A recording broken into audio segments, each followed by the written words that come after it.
Guys who love to talk fantasy baseball. 3-2. This is Full Count Fantasy Baseball. In a year that has been so improbable, the impossible has happened. Here are your improbable hosts, Dean Millard and Jordan Blundell. Presented by Ultimate Franchise Fantasy Sports. Get in the game where you own the game.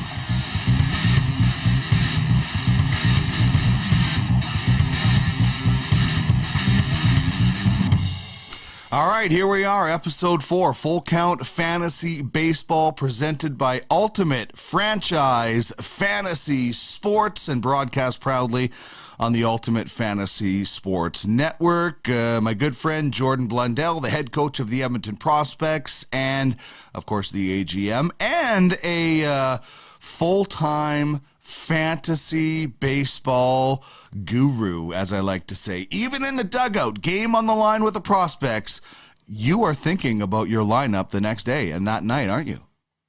Oh, definitely. We want to keep that a secret, Dino, but no, for sure. Fantasy baseball takes priority over all other business-related activities.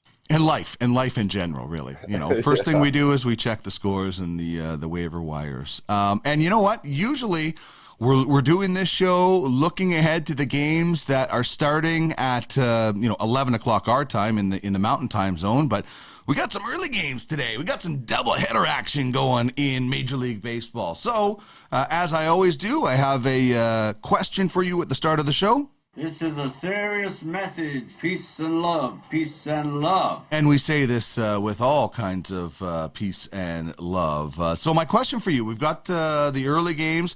We got the Mets and the Rockies. They're in warm-up. Phillies and Marlins are warming up as well. Mets and Rockies will play a doubleheader. Jays and Yankees will play a doubleheader later today as well. We also have the Cubs and the Pirates this morning for us at 10:35 our time, 12:35 p.m. Eastern. So of the 6 teams in action this morning, which is the most surprising, good or bad, from a fantasy point of view? Like, which team are you looking at saying, the guys on this team are better than I expected, or maybe more fun to watch fantasy-wise, of these 6 teams playing this morning, Jordan? Well, I'm going to hit on the Miami Marlins, Dino. I brought them up over the last couple of shows. They've got a couple of young guys in the offensive lineup that have the ability to kind of take off. You know, you got Brian Anderson, who unfortunately just went on the IL. Sorry, my bad. Old school there talking.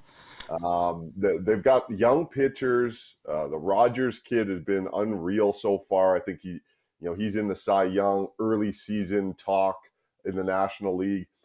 You've got a couple guys actually on the injured list for the Marlins. So, as far as a team with fantasy value, I see them as a team that is up and coming, and a team that you could use to help your fantasy team here going throughout the year as their young guys progress. mature, and get comfortable at the big league level, meaning, their stats go up. The weird team in this mix is the New York Mets. They've got so many injuries, so many guys that just haven't been able to stay on the field, like Alonso and Conforto and that young outfield that they have, and Lindor. The fact and now Syndergaard. And Syndergaard, who they haven't had back, but had a setback in his Tommy John recovery. The Mets being 22-20, they've got a lot of talent that hasn't played a whole heck of a lot. So it's kind of funny how people have talked about the National League East, and for me, it's one of the best divisions in baseball. However, the teams' records are all right around 500, and I think that's an indication of how tight that division really is. I expect the winner of the NL East to really challenge to get to the World Series out of the National League this year. Well, you still have some time before that game starts to make sure Francisco Lindor's not in your lineup, because he has been god-awful. We're going to get to him in a little bit. He's been just terrible. But big thanks to our title sponsor, Ultimate Franchise Fantasy Sports. It is easily the most realistic. It's the highest stakes fantasy game out there. Whatever sport UFFS builds mimics nearly everything about the league it's based on. Right now, hockey is in play. Franchises have sold for $51,000. The prize pool is $31,000 this year US. Next year, it'll be starting at close to $40K US of score coin.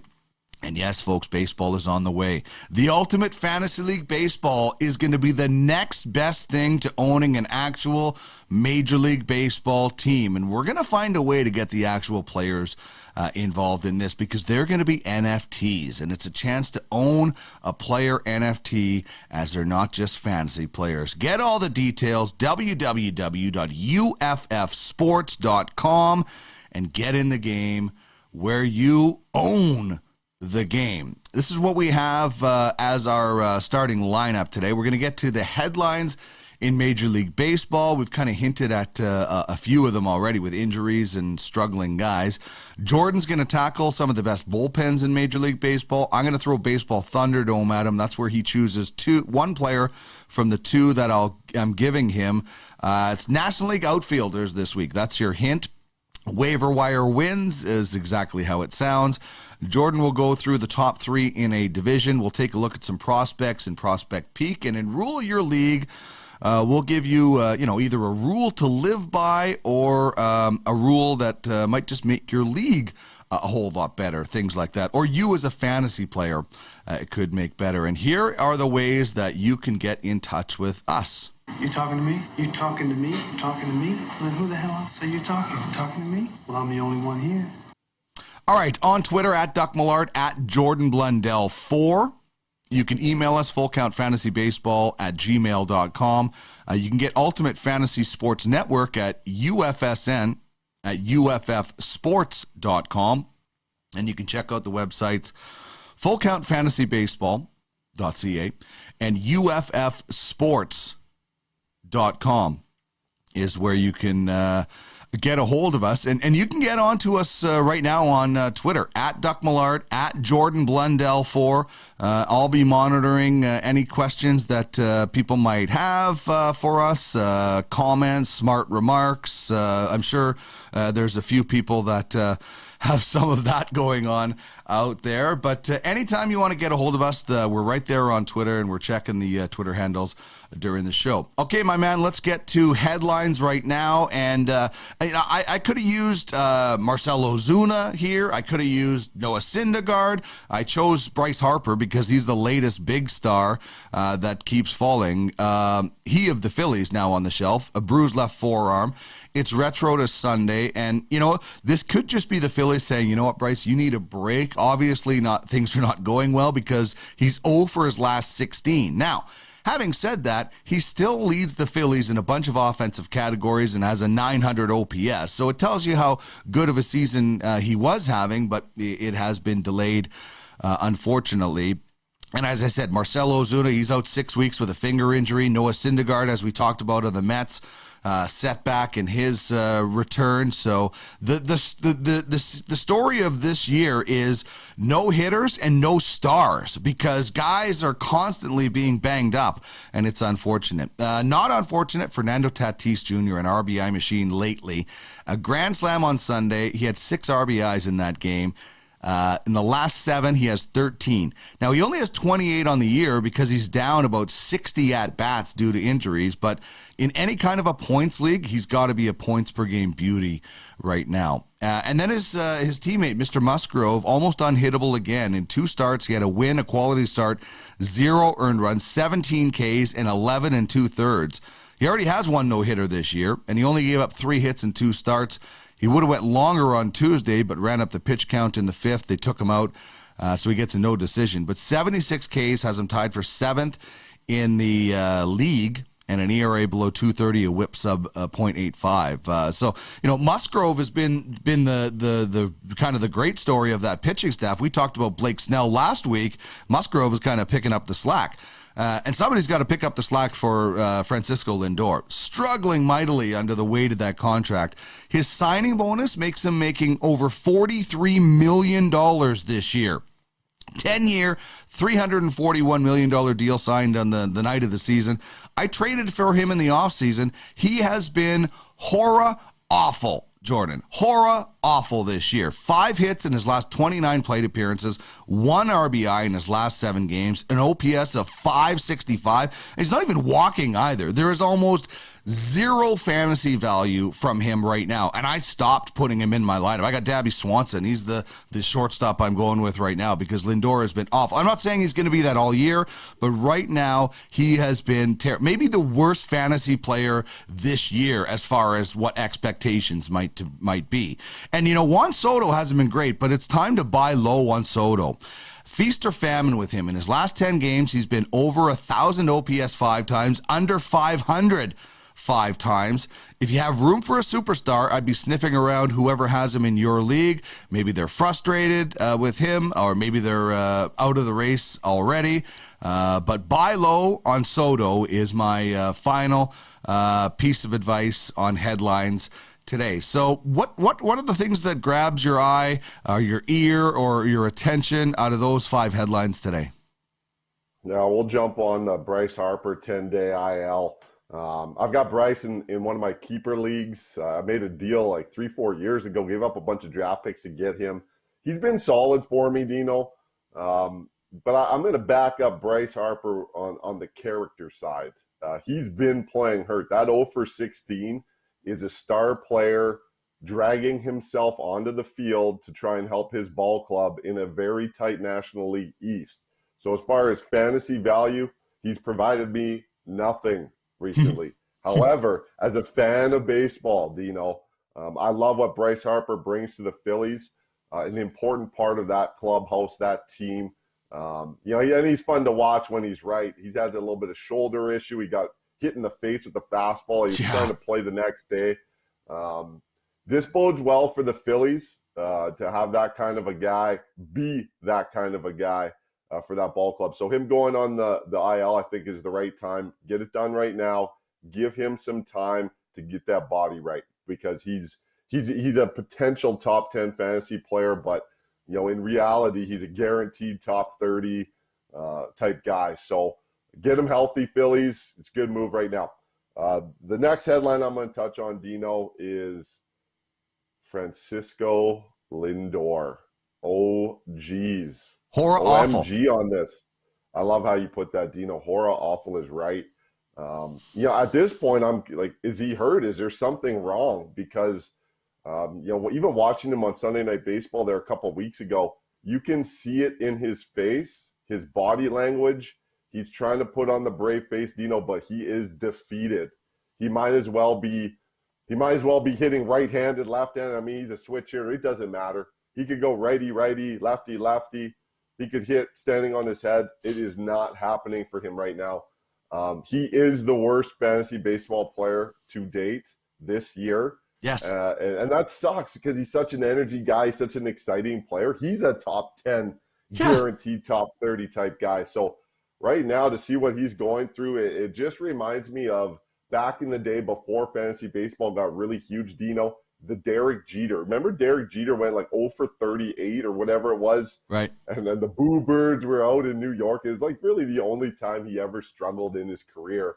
You know, Jeter sucks and all that. And, you know, obviously Jeter doesn't suck. So honestly, for Francisco Lindor, I hope he comes through this soon. He's a great kid. Like, I'm talking like I'm such an old guy. He's a great kid. He's fun to watch. He's a plus defender. Like, he's got so much to offer.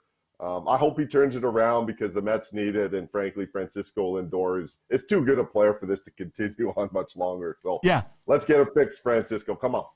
There's no way we should be talking about Francisco Lindor as the worst fantasy player this year. We should be talking about Lindor in the same conversation as we do as Tatis and Trevor Story and all the terrific shortstops that are out there, because he's getting paid as the best one, and his past performances show it. So something, you know, whether it's like, oh my God, I got to live up to this contract or what, but whatever it is, he needs to get it figured out, or else I'm in big trouble. I got to trade him at the end of the year. He's on an expiring contract that I can't resign. Nobody's trading for him when he's hitting like 120 or whatever. So it's absolutely atrocious what Lindor is doing to fantasy owners this year. He should maybe pay them. You know, take some of that $341 million, start spreading it around to everybody that owns Francisco Lindor. Say sorry with your wallet, Francisco. That's what I'm telling you to do. That's the advice I'm giving, Mr.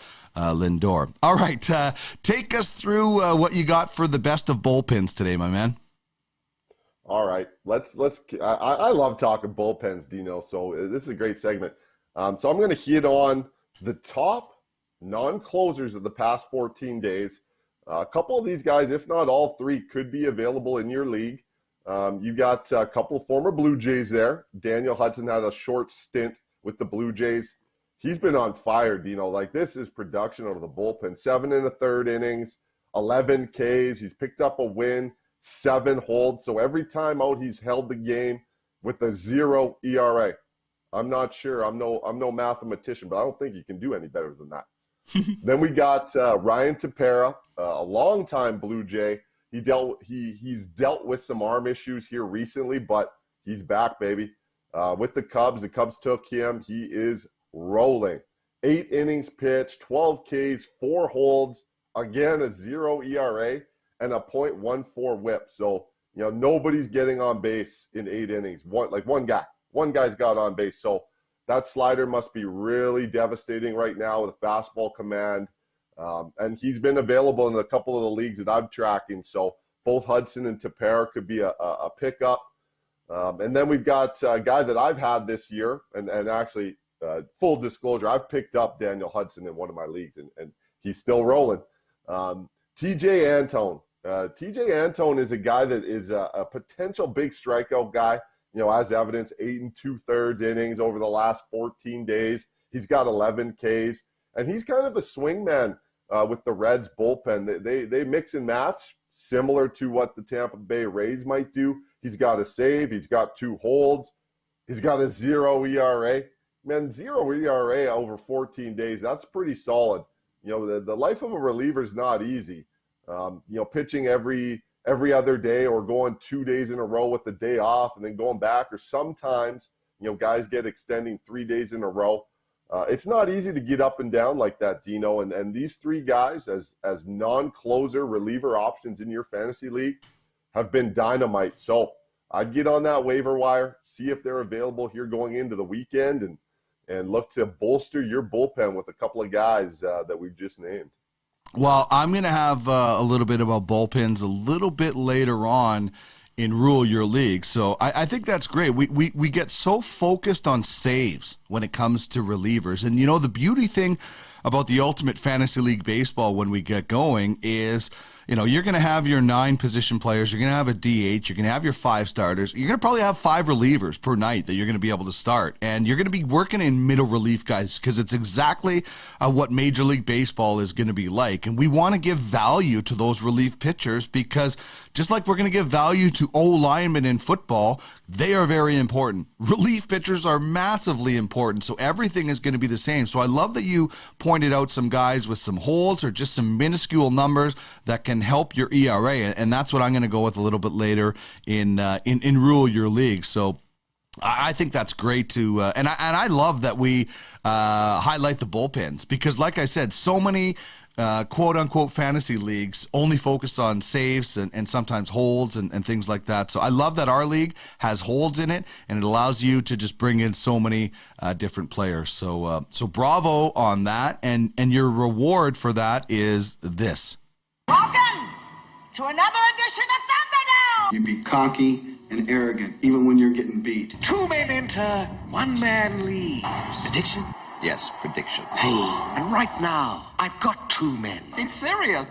It is serious, and it's going to be tough for you this week, Jordan. I am just warning you right now. This, you could be picking against, one of your favorite fantasy players in this one, because we're going National League Outfield Stars. Are you ready for Baseball Thunderdome? I'm ready. Here you go. Baseball Thunderdome, National League Outfield Stars. Your boy Bryce Harper against Jesse Winker.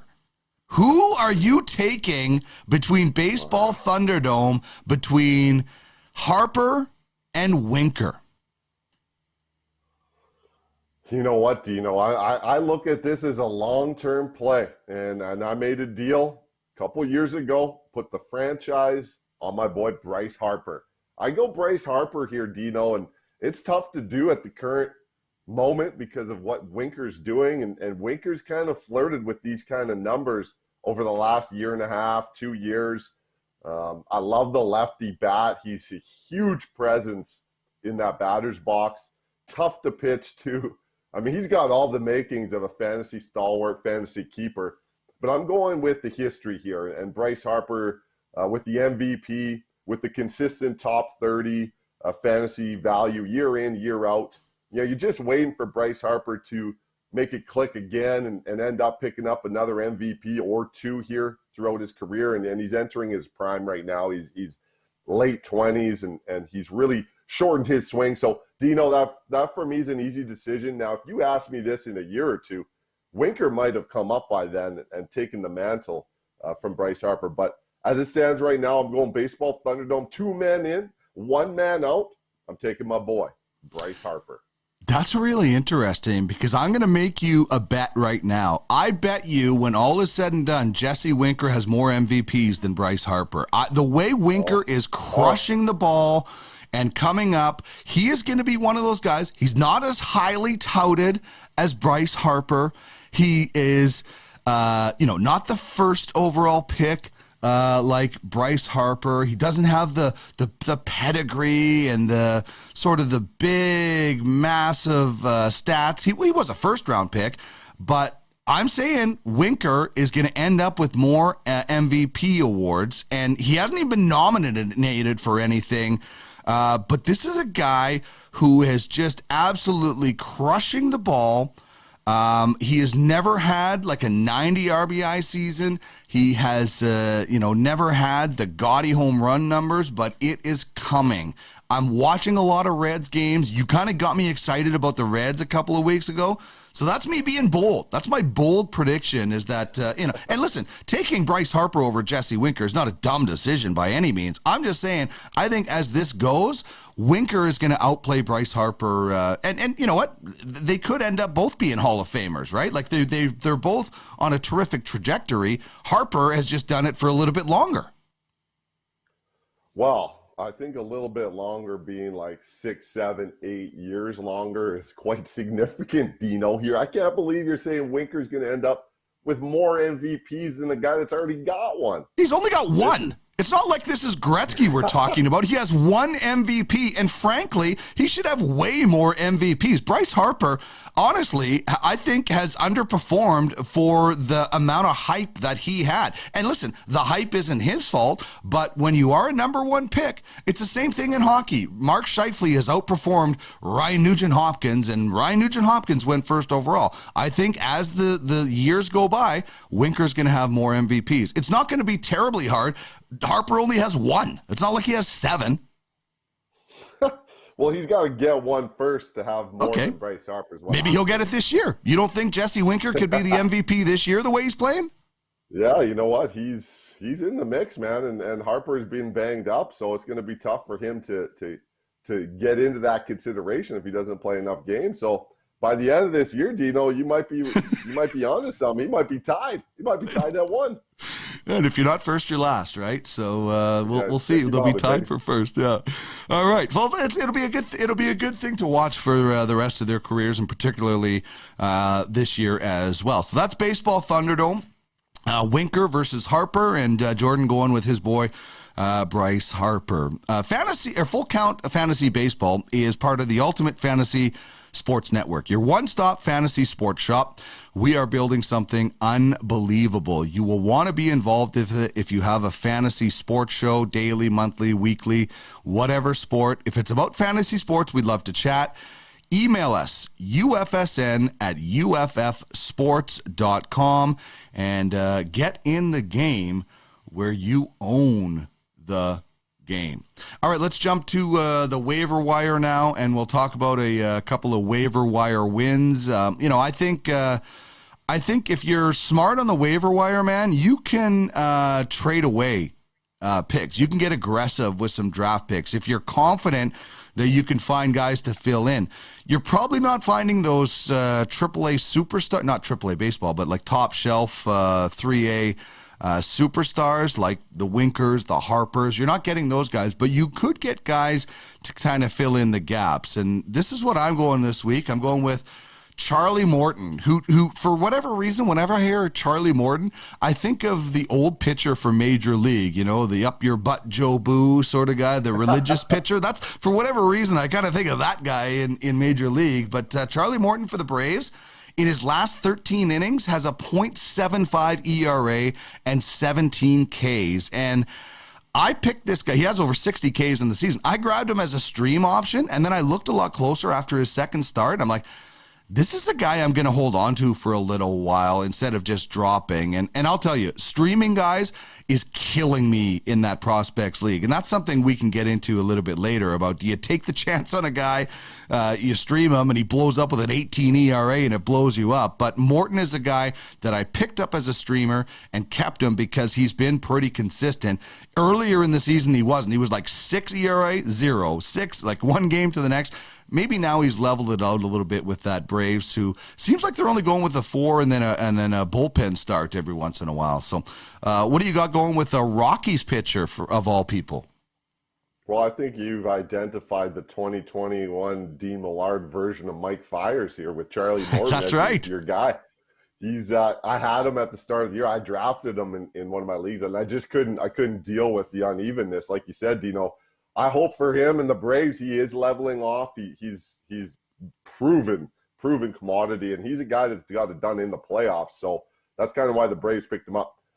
I'm going with Austin Gomer, and going out on a limb here with picking up a Colorado Rockies pitcher. I know it sounds crazy. I've had Marquez in the past, and he's done well, but it's Colorado, and you just never know when that's going to blow up in your face as a fantasy owner. I generally steer clear of Rocky's arms, man, but this kid's been going well, man, and I dove into his minor league stats, and he put up really solid numbers in the St. Louis Cardinals system, which is known for developing arms. So the Rockies were able to get a guy from a program that does a real good job with their young pitchers. Gomer's had a good run here over the last little bit, 21 Ks in the last 19 in the third inning pitch, 1.4 ERA. He's pounding the zone. He's been generally about a 2.5 K to walk ratio. If he spikes that up any higher, Dino, he is definitely a guy that needs to be taken seriously. The walks to strikeouts is a key indicator of command, a key indicator of getting it done, and he's always flirted in that 2.5 to 2.8 range in the minor leagues, and he's right around that now in the major leagues. So this could be a coming out party for Austin Gomer. I'd like to pick up guys, hopefully before their hot streak runs out, and right now he's on a heater. So he's a guy to look for, maybe get some strikeouts and some solid innings in your fantasy league pitching staff. your former player, as you mentioned, Vasquez, is on the mound for the Rockies, and I think you could get a Rockies pitcher, and you could always spot him in when he's on the road too, right? If you really are scared about the stadium and the altitude, but Vasquez is on the hill, and just your daily Francisco Lindor update. First inning grounds into a double play. So thanks for coming out again, Francisco. I guess we'll be doubling that payment that you're giving out to fantasy owners and GMs that had faith in you, Francisco. The faith is dropping. We gotta just quickly shout out to a previous episode when we pumped Alex Manoah's tires. Yeah, it's happened. He's called up. He's pitching for the Jays today. If he's available, which he's not in the leagues I'm in, if he's available, he's a guy I highly recommend you get because he's up now. Yeah. So, shout out to that kid. He's not available in the one league I'm in. We have a 6-spot minor league system. So most of those guys, although a couple of guys I found lately, but Manoah will be available in a bunch of leagues for sure. All right, what do you got going as for top 3 in the divisions this week? You know what? I'm going outside of the division and just hitting up top 3 first base eligible players. And this is an ode to getting some Vladimir Guerrero Jr. on the show, my man. He is the #1 fantasy player in baseball right now. And the reason I went first base is because there's some new names at this position. And typically, I mean, you got to have production at the first base position, or you're not going to get it done in your fantasy league. I mean, this is guaranteed numbers. First base, you've got to produce. And generally, man, the teams that are going to win their fantasy leagues have big-time production out of this position. So we'll hit on Vladimir Guerrero Jr., who's been on fuego, dropping bombs left and right, and massive distance bombs. 16 home runs, 41 RBIs, 38 runs, a 1.1, 2.1 OPS. Dino, these are Barry Bonds type numbers right now. Anything above 800, like we talked about last week, is you're a major league player. And Vladimir Guerrero Jr. at 1100 OPS is silly. That is truly video game numbers. And he's a new name at the first base eligible position. Started his career as a third baseman. He's the man. He's the man at first base now. Now we'll move on to Jared Walsh of the Anaheim, or the Los Angeles Angels of Anaheim. Jared Walsh is the reason why Albert Pujols is no longer an Angel. This kid has been dynamite for the Angels in the middle of that lineup. 11 home runs, 37 RBIs. Production is great, massive production. 22 runs. Probably means he needs someone hitting behind him to drive him in a little bit more. And he's carrying 1,000 OPS. This kid's swinging. He hit a walk-off home run early in the season. I was watching the game. I was jacked because I've got him on one of my fantasy teams. I've actually got Vlad on one team and Walsh on another team. And you know what? Walsh was a little bit unheralded. Nobody really knew about him coming into the year, or you know, unless you're a true fantasy stalwart player. It's a new name for fantasy players. So if you've got Jared Walsh, you're laughing right now. You're happy. And the third guy, you know what? I had to go in here. I've got you as a huge Dodger fan. I got my old roommate from college as a massive Dodgers fan. So Max Muncie, and he is multiple position eligible, which you know I love, Dino. 10 home runs, 25 RBIs, 34 runs, and a 996 OPS. You know what? Max Muncie is the National League walking machine. Yeah. He's so patient at the plate. Patient probably to a fault at times, Dino, like you mentioned on a previous show. These three guys right now are the top first base eligible players in fantasy baseball. There's no doubt that none of them are available in your leagues, but I wanted to highlight where we're at in the game today with some new names gracing the leaderboard at the first base eligible position. Mm-hmm. Well, first of all, is this a J show, like Manoah and Guerrero? Like, is this a J show? Secondly, I drafted Jared Walsh in the Prospects Baseball League, so I am one of those guys that was high on him. You know what my strategy? I went with guys that I had, researched or were, I went with all my guys that I wanted, the proven players, and then I went with guys who I was reading a lot about that were, whether they're called sleepers or, projected to bust out. Not all of them have worked out. I've dropped, a few of them like you normally do, but he is a guy who is in. Like I've got Bellinger that can play that position on the IL right now. Bellinger is going to be an outfielder when he comes back on this team because Walsh is playing so great. And then Max Muncie, first, second, and third base in one of my leagues. Like that is so great. And it kind of it reminds me a little bit of when we used to watch Barry Bonds in the fact that they just pitched around Barry Bonds because they didn't want to give him anything to hit. But Muncie is just so smart and patient at the plate. He just lets all those. They're not pitching to him like they did Barry Bonds. But even Kershaw, they were interviewing Kershaw during a game, and he walked, and Kershaw was like, "Oh, surprise, surprise, another walk for Muncie." Like it's just he is so patient, and before it was patient to a fault. Now he's actually swinging. Like he was letting some pitches go that he would have crushed in the past.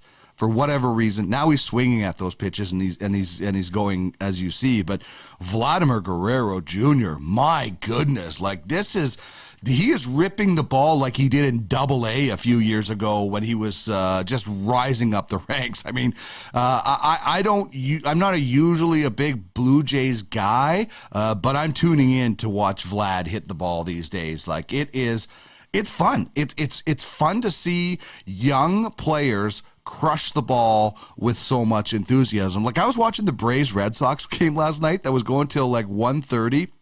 I can't remember who hit a homer. It was 9-5. The guy pimped it out at down 9-5 at 1:30 in the morning Eastern time, and I loved it. So I'm not saying Vlad Guerrero needs to pimp everything out, but just the young excitement and the power from a guy like Vlad Guerrero, it's awesome to see, isn't it? It's so good, and I was a huge Vladimir Guerrero Sr. fan. I grew up an Expos fan. Vlad Guerrero Sr. is one of my favorite players of all time, and it's super cool, man, that the Jays got Junior to continue that lineage for me as a fan to watch this family destroy baseballs. And you know what? Vladimir Guerrero Jr. is just getting started, dude. He had a little bit of a lull this season. He had he went into a little bit of a funk there for, I don't know, maybe it was about a week. And then that seems like it's never even happened with the number he's putting up. So, you know what? For Canadians, they get a lot of Blue Jay games on TV. You're in for a real treat with a guy like this that conceivably could hit in the middle of the lineup. He's like 21 years old. He could hit in the middle of the lineup for the next 15 years. You've been watching this potential future Hall of Famer in Toronto. So if you like Delgado, if you like some of the former previous power hitters that the Blue Jays have had, you're getting to see maybe the greatest power hitter in Blue Jays franchise history at the beginning of his career start to take off. So for Canadians that like the Blue Jays, get a lot of games, enjoy. That's pretty bold. There's some pretty big power hitters for the Jays. Like George Bell was a pretty big power hitter, and that's so exciting to see somebody that might be able to take that mantle. And you know what? And then whenever his career starts slowing down, they just move him into the DH slot, right? So you just got a tailor-made situation for Vlad Guerrero Jr. Full Count Fantasy Baseball is presented by Ultimate Franchise Fantasy Sports. It is easily the most realistic fantasy platform out there. The Ultimate Fantasy Hockey League mimics everything about the NHL. We have a scouting program. Actually, you can scout every sport in the UFFS, but hockey we have going now. And our playoff series are ongoing right now. We had a playoff draft, and we have the Klein Cup, and these are NFTs, digital assets on the Zilliqa blockchain that you can bid, own, trade, own the game. Football is going to be auctioned off in July. We'll have golf in August, basketball in September, and then baseball right during the World Series. You can own the game. I absolutely cannot wait for that to get going. I can't wait to share all the details with everybody as we get them going. I can't wait for you to get involved and, take a look at maybe the scouting program or something, because it's something that you do on a regular basis, which kind of leads us into Prospect Peak right now, as we'll take a look at the future. And as I take a look at the future of where we are right now physically, me being just outside of Edmonton, you being in the city of champions, or the city of getting swept, whatever you want to call it, the restrictions are starting to lift. The restrictions are starting to lift, and kids are going to be able to start getting activities again. I have to think that the prospects will be right around the corner. You guys have to be so excited about the potential of getting a season in, although it may be a bit of a traveling season while your new ballpark gets built. But you got to be getting close with the restrictions coming up on June 1st and the weather getting beautiful. You got to be getting itchy, man. Yeah, you know what, Dino? I think there may be an announcement coming. So if we're checking out Twitter feeds at EDM Prospects, they might have an announcement here to make about the WCBL season. The situation in Alberta has drastically changed for the positive, thankfully, and we're very hopeful to be able to announce something exciting coming up here pretty soon. So, Dino, I'm itching, man. It's almost surreal to think that I might manage a baseball game again. That's not fantasy. I don't know how I'm going to be able to juggle this, because I've completely shut down everything but fantasy baseball. So to make some room in my life for something else, like my regular job, I don't know. This is going to be tough to juggle.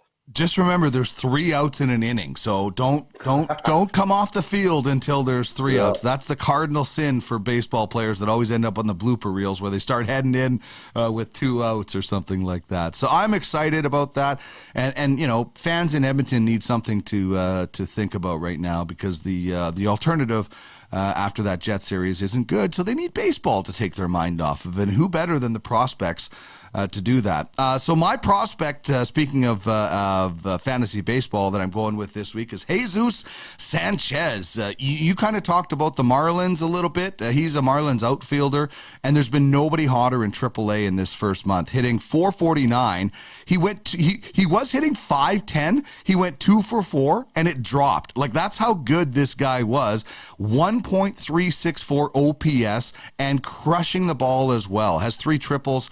Also 7 home runs, 20 RBIs. He'll turn 24 in October, and maybe by then he'll be back in the big club. He debuted a little bit last year, but I was so glad that this guy was not taken in my league, because this is also a way to fast track. If you don't have picks, you have prospects that can step in the next year.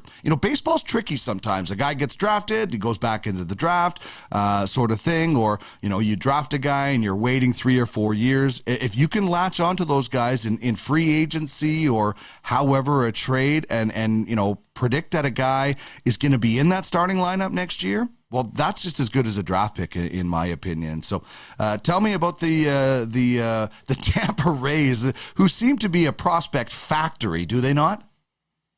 You know what, Dino? It would just be perfect synergy for the Tampa Bay Rays to turn into the Montreal Expos for me, because they're the new age Expos. The Expos used to just absolutely develop these unbelievable players that they would then farm out to the rest of the big league. So let's hit on Vidal Bruján, the Tampa Bay Rays, in my opinion, top prospect. Now, that's with the caveat, because we all know about Wander Franco, who's 19, who's not far away from getting the call up. But in my opinion, Vidal Bruján, being 21, he's a little bit older. He's done it a little bit longer. Wander Franco is coming. He's going to be legit. But I think this Vidal Bruján is the first play for the Tampa Bay Rays. I think he's going to be their first call-up. He's been crushing the ball like Jesus Sanchez out of the Marlins system. Vidal Bruján has started off the minor league season, going a whole hum, 1,065 OPS. He's hitting .333 with the .412 on base. He's slugging .653. He's got 7 home runs in 18 games, Dino. He's got 20 RBIs. He's got 8 stolen bases, and he's very close in walks. He's got 10 walks and 14 strikeouts. So He's showing discipline at the plate. He's a power speed combo guy. In the middle of your lineup, to be able to put a guy in fantasy baseball to have that double designation, second base, shortstop, who's got power and speed, in my opinion, Vidal Brujan might be a midseason game changer. I've listed him in one of my fantasy leagues as an NA player. We're allowed to hold on to an NA player in a certain position designation. I'm waiting for Vidal Brujan's call-up because I think once they bring him up, he's there to stay. Tampa Bay likes to switch guys in and out of the lineup, but right now Mike Brosseau, his OPS is about 565, so he's maybe one notch ahead of Francisco Lindor right now. They could use some help in the infield. They've got two guys with Wander Franco and Vidal Brujan, but I think Vidal Brujan's the first call-up. I'm looking forward to it because I've got him stashed in one of my leagues. Well, there you go. That's how you win long-term in fantasy sports, is by stockpiling those guys, and then when they're ready to go, they don't always have to be in your lineup. You could use those guys in a trade and get somebody who's even more farther ahead. It all depends on kind of where your situation is, but always important to sort of have those guys waiting in the wings, so to speak. Smokey, this is not Nam. This is bowling. There are rules. I don't think it taints it. What you talking about, mister? You're crazy. I like you, but you're crazy. All right, so in Rule Your League, what we want to do is, tell you about some of the rules that we have in some of our leagues, or kind of a rule for you as a manager to kind of live by. As some things that I do. So in one of my leagues, in our league, in the Prospects Baseball League, I'm living on relievers. Like I usually start, 2 starters, maybe 3, depending on how many I go. And then I'm rolling out, like, what do we got here? What extra? We've got 2 reliever spots, and then we've got 4 other. I'm usually rolling out like 4 to 6 relievers in a game. And the reason I look at that is, for the most part, I've got some closers and some earlier guys. Their ERAs don't often balloon like you might see as a starter. Now, there is the odd time where a guy's going to get roughed up and you got to take a chance. But I find in our league, holds and saves are so valuable. So I'm going with as many relievers. And then, I have my starters. And I've got to stop doing this. I just did it while we were talking. I streamed another pitcher today. I picked up Matthew Boyd for the Tigers, and I say I'm not going to do it every day, and then I'm back there looking for a starter to put it in, thinking that he's going to, because it's so tempting. You have 10 lineup changes you can make or moves on the waiver wire. It's so tempting to throw guys in there, but it can really backfire on you. Whereas I find the relievers, they don't backfire nearly as much with me, and I often win ERA, WHIP, holds or saves that way. So that's kind of the rule that I've been living. And then I'm just trying this out in this league. That's the cool thing. If you're in different leagues, you can try different things, and then you find something. And it obviously depends on your league rules, but I'm living with the relief pitcher this year. I'm going to try to win this league based on, I still have Walker Buehler. I have Jose Barrios of the Twins. Danny Duffy, who is having a great season, but he's on the IL. I want to hold on to him. And then Charlie Morton, as I mentioned, and then it's relievers. So everybody has their own strategy. That's my rule right now that I'm living by in the Prospects Baseball League. And one of the rules that you brought in this league last year when we started it out, we brought in one of our other leagues, and I absolutely love it. You want to talk about holds this week? Yeah, Dino, let's hit on, just to expand your point. I think as fantasy baseball continues to grow and your league gets more competitive, you need to start looking at adding the holds category. And I'm going to give you a couple reasons why, Dino. The save position is no longer a guaranteed one guy is your 30 saves a year guy and that he just throws the 9th inning. That strategy is almost the way of the dodo birds. There's very few teams employing that we've got our closer solidified strategy. So now all these relievers are being mixed and matched. And the save category is more of a kind of a lottery ticket for your fantasy. Like you may not know if your guy's going to get a save or not. So the way to combat that in your league is to have holds as a category. And as holds develop, you know what you're going to find, Dino, and here's the underlying bonus of that is there's a whole bunch of wins that are picked up in the bullpen nowadays. And the win category for a starting pitcher hasn't been relevant for, probably 10, 15 years. It used to be you get 20 wins. It was like, yeah, your money. Now, if you pick up 10 wins, but you have a bunch of quality innings, that's just as valuable as if you had a 20-win season because of the way pitchers are being used, the strategy behind that.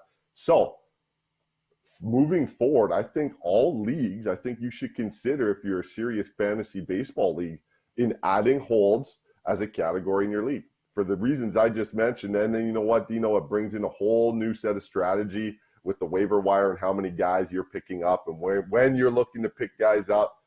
And we touched on best relievers. I mean, we talk about it all the time, and for good reason. The games are won and lost between the 5th and 8th inning every night. Pretty much every night, every game, it's decided in the bullpen. So the value as a whole is in the holds.